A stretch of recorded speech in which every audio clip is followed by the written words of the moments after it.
Bienvenidos, fluidómanos. El día de hoy les vengo a hablar de cómo entender por primera vez la ecuación de Navier-Stokes.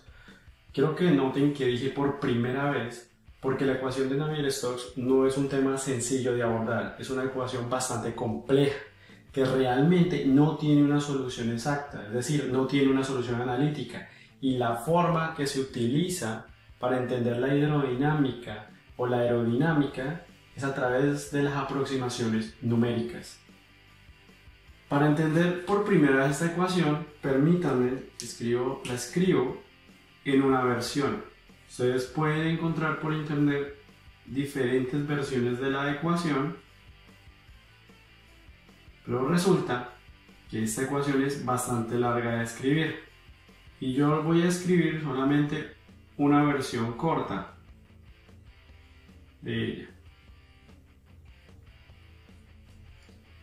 Perfecto. Ahora, vamos a iniciar describiendo las variables que se tienen acá. Se pueden dar cuenta que la variable principal para hallar, es decir, la incógnita, es u. U representa un vector. Ese vector es la velocidad. Eso significa que u va a tener componentes en x, y y z. Vamos a ponerlos por acá. U va a tener mis componentes en x, que va a ser u. Mi componente en y, b, componente z, que la voy a llamar velocidad w. También tenemos presión, pero la presión en este caso es un escalar. Eso significa que no va a cambiar, que siempre va a ser en la misma componente x, y y z, pero está multiplicado por un operador nabla. Ese operador nabla lo que hace es reducirme mis derivadas parciales y me representa mis derivadas parciales en x, y y z. Es decir, que este operador nabla es un vector. Y un vector, cuando se multiplica por un escalar, el resultado es otro vector. O sea que todo este término que se tiene acá es un vector. Esta letra griega nu representa la viscosidad. Recordemos que la viscosidad es una propiedad del fluido que se resiste a la deformación, es decir, se resiste al movimiento. También tenemos G, que es la gravedad, que dependiendo de cómo se ponga el plano cartesiano, se va a tener componentes en x, y y z. Pero si se pone como es lo habitual, es decir, si lo ponemos de esta forma, x, z y y, nos vamos a dar cuenta que G solamente va a tener efecto en la componente z, porque la gravedad va a estar solamente ejerciendo de esta forma. Y tenemos otro término adicional que es F, que consiste a fuerzas externas.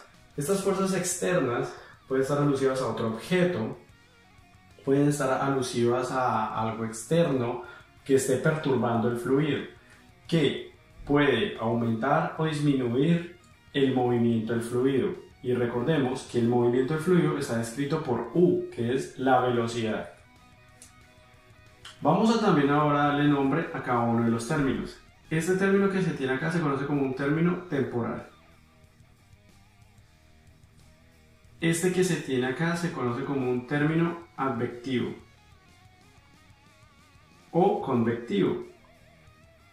Realmente no hay ninguna diferencia, eso depende del autor o de la persona que esté explicando la ecuación, pero quiero ponerles los dos para que se sientan familiarizados con advectivo o convectivo.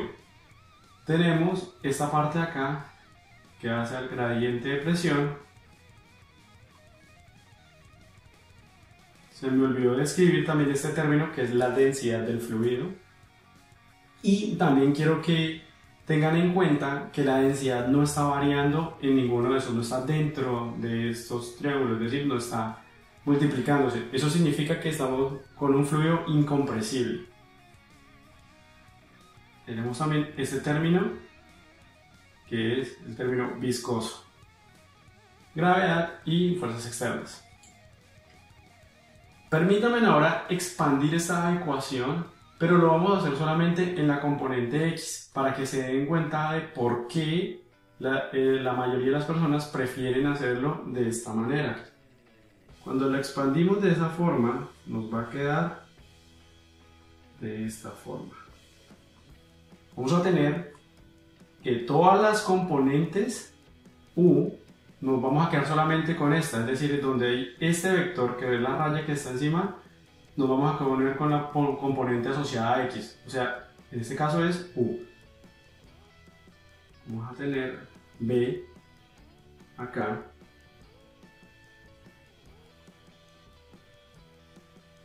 Vamos a tener W acá.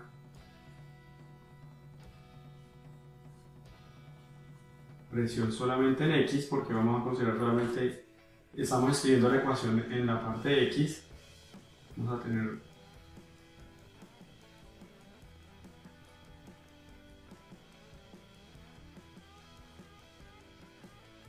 y finalmente acá, esta parte de acá, para hacerlo más pequeño, y eso multiplica acá. Seguramente debes estarte preguntando de qué. Dije que U, ¿cierto? Todos los que tengan acá esta rayita se va a reemplazar por la componente en X, pero resulta que aquí puse V y puse W. La razón es porque es este producto punto. Ese producto punto, al generarme esa operación, primero coge cada uno de todos ellos para multiplicar por la componente U. ¿Eso qué significa?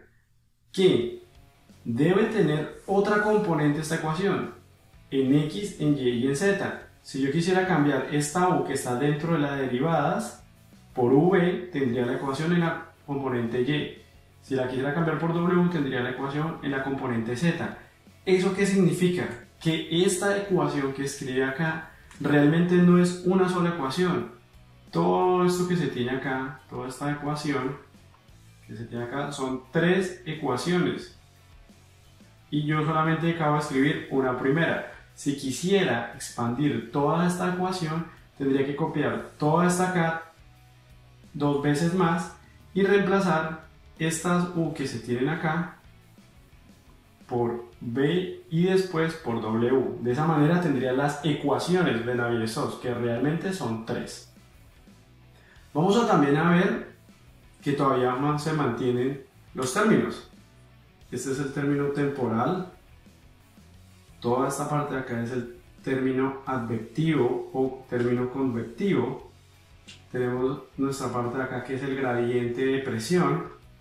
Y tenemos esta parte de acá que es el término viscoso. Y hemos ignorado gravedad y fuerzas externas. También viene algo muy importante y es que toda esta parte de acá de la ecuación está asociada a la aceleración. Es decir, que los cambios de la velocidad que se estén dando en X, en Y y en Z para la componente U asociada a X me genera una aceleración. Y tiene sentido, ¿no? Porque si nosotros hacemos esta parte, si hacemos nosotros, o si ustedes recuerdan, mejor aún, cuando hicimos un cambio en el campo de aceleraciones, llegábamos a este término. Entonces, esto está asociado a la aceleración. Y esta parte de acá de la ecuación está asociada a las fuerzas. Y si está asociada a las fuerzas, eso significa que va a estar asociado también a los esfuerzos. Pero por ahora nos vamos a quedar solamente con esta palabra, fuerzas y aceleraciones. Es decir, que cuando mi fluido se está acelerando, cuando el río se acelera, este término es el que se encarga de crear esa aceleración en el computador, en las modelaciones matemáticas. Pero cuando un fluido comienza a experimentar desaceleraciones, es decir, comienza a experimentar algo que se opone, es por este término que se tiene acá, que comienza a disipar esa velocidad. Es decir, que esta parte de acá es mi disipación de esa velocidad, esta parte de acá se encarga de acelerarlo. Y esta parte de acá son los gradientes de presión que están asociados a, recordemos que la presión estaba asociada a las fuerzas normales. Es decir, que son verticales que se tienen ahí. Esto que se tiene acá, esta aceleración y esta resistencia que vamos a poner entre comillas acá, aceleración, y tenemos esta parte acá, llamémoslo resistencia. Es una lucha, porque mientras este se está oponiendo a este, es la forma para entender cuál de los dos predomina es a través de un número adimensional que seguramente lo han escuchado, que se llama número de Reynolds. Y ese consiste en ver las fuerzas inerciales sobre las fuerzas viscosas. Esas fuerzas inerciales son estas que se tienen acá, que son la aceleración, y esas fuerzas viscosas son esto que se tiene acá. En un próximo video les voy a mostrar de cómo ese número de Reynolds se puede introducir en una ecuación de estas para saber en qué momento gana, cuál de los dos predominan, si las aceleraciones o las fuerzas viscosas. Por otra parte, también quiero mostrarles y adelantarles algo, y es que ¿qué ecuación recuerdan ustedes que nos asemeja a aceleraciones y fuerzas? Si yo hago una sumatoria de fuerzas más masa por aceleración, vamos a tener estas ecuaciones, es decir que la ecuación de Navier-Stokes proviene de la segunda ley de Newton. Ahora, la pregunta que se tienen que hacer es, yo también utilicé esta ecuación para demostrar la ecuación de Bernoulli. La pregunta es, ¿por qué ahora podría llegar a Navier-Stokes? Bueno, fluidómanos, espero que no se pierdan más adelante. Voy a seguir hablando sobre la ecuación de Navier-Stokes. No es un tema sencillo de abordar. Espero que hayan aprendido algo. Si tienen comentarios, preguntas, no duden en hacerlas. Nos vemos en una próxima.